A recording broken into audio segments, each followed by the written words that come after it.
ओम नमः शिवाय। स्वागत है आपका सनातन ज्ञान और संस्कार चैनल पे। हमारे चैनल पर श्रावण मास महात्म्य की कथा को हम प्रतिदिन सुना रहे हैं।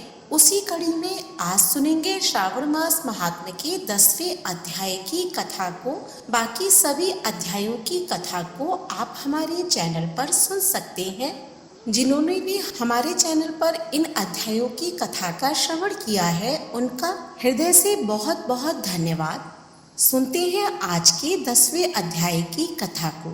ईश्वर बोले, हे सनत कुमार, अब मैं आपसे शनिवार व्रत की विधि का वर्णन करूंगा, जिसका अनुष्ठान करने से मंदत्व नहीं होता।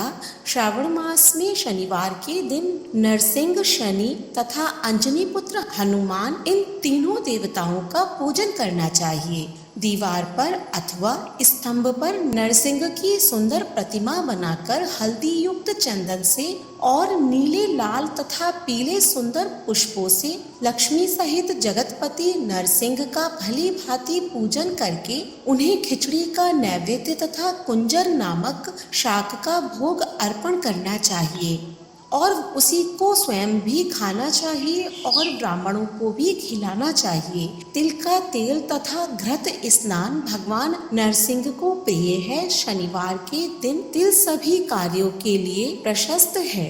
शनिवार के दिन तिल के तेल से ब्राह्मणों तथा सुवासिनी स्त्रियों को उबटन लगाना चाहिए तथा कुटुंब सहित स्वयं भी संपूर्ण शरीर में तेल लगाकर स्नान करना चाहिए तथा उड़द का भोजन ग्रहण करना चाहिए। इससे भगवान नरसिंह प्रसन्न होते हैं।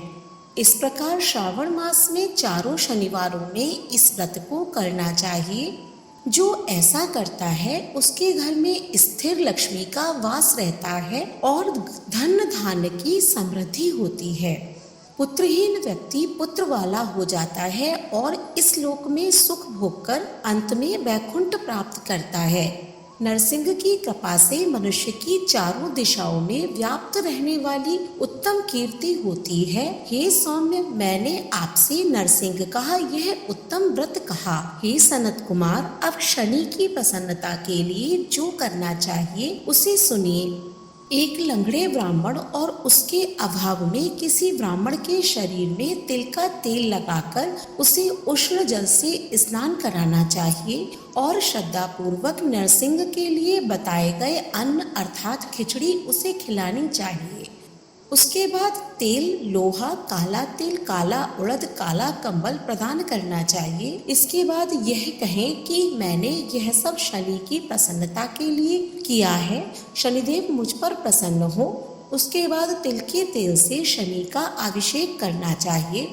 उनके पूजन में तिल तथा उड़द के अक्षत प्रशस्त माने गए हैं। हे मुने, अब मैं शनि का ध्यान बताऊंगा, आप ध्यान पूर्वक सुनिए। शनेश्वर कृष्ण वर्ण वाले हैं, मंद गति वाले हैं, काश्यप गोत्र वाले हैं, सौराष्ट्र देश में पैदा हुए हैं, सूर्य पुत्र हैं, वर देने वाले हैं, दंड के समान आकार वाले मंडल में स्थित हैं, इंद्रनील मणि तुल्य कांति वाले हैं, हाथों में धनुष, बाण, त्रिशूल धारण किए हुए हैं, गीध पर आरूढ़ हैं, यम इनके अधिदेवता हैं, ब्रह्मा इनके प्रत्यधि देवता हैं। ये कस्तूरी, अगरू का गंध तथा गूगल का धूप ग्रहण करते हैं। इन्हें खिचड़ी प्रिय है। इस प्रकार ध्यान की विधि कही गई है। इनके पूजन के लिए लोहमयी सुंदर प्रतिमा बनानी चाहिए। हे द्विजश्रेष्ठ, इनके निमित्त की गई पूजा में कृष्ण अर्थात काली वस्तु का दान करना चाहिए। ब्राह्मण को काले रंग के 2 वस्त्र देने चाहिए और काले बछड़े सहित काली गौ प्रदान करनी चाहिए। विधि पूर्वक पूजा करके इस प्रकार प्रार्थना तथा स्तुति करनी चाहिए। आराधना से संतुष्ट होकर जिन्होंने नष्ट राज्य वाले राजा नील को उनका महान राज्य पुनः प्रदान कर दिया, वे शनिदेव मुझ पर प्रसन्न हो।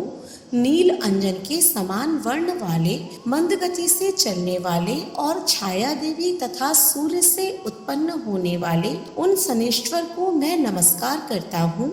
मंडल के कोण में स्थित आपको नमस्कार है। पिंगल नाम वाले आप शनि को नमस्कार है। हे देवेश, मुझ दीन तथा शरणागत पर कृपा कीजिए। इस प्रकार स्तुति के द्वारा प्रार्थना करके बार बार प्रणाम करना चाहिए। 3 वर्णों ब्राह्मण, क्षत्रिय, वैश्य के लिए शनि के पूजन में शन्नो देवी इस वैदिक मंत्र का प्रयोग बताया गया है और शूद्रों के लिए पूजन में नाम मंत्र का प्रयोग बताया गया है। जो व्यक्ति दत्तचित्त होकर इस विधि में शनिदेव का पूजन करेगा उसे स्वप्न में भी शनि का भय नहीं होगा। हे विप्र, जो मनुष्य श्रावण मास में प्रत्येक शनिवार के दिन भक्ति पूर्वक इस विधि से इस व्रत को करेंगे उन्हें शनीश्वर के द्वारा लेश मात्र भी कष्ट नहीं होगा।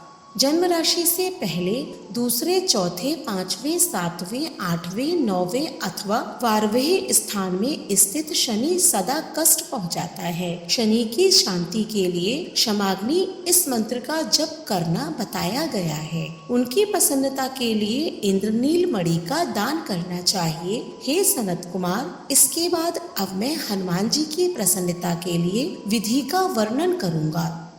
हनुमान जी की प्रसन्नता के लिए श्रावण मास में शनिवार को रुद्र मंत्र के द्वारा तेल से उनका अभिषेक करना चाहिए।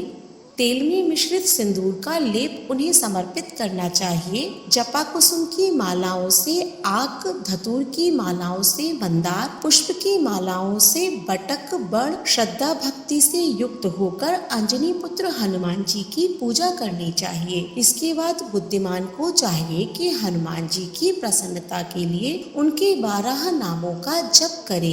हनुमान, अंजनी सून, वायुपुत्र, अंजनी सुनु, वायुपुत्र, महाबल, रामेष्ट, फाल्गुन सखा, पिंगाक्ष, अमित विक्रम, उदधिक्रमण, सीता शोक विनाशक, लक्ष्मण प्राणदाता और दश ग्रीवद परहा।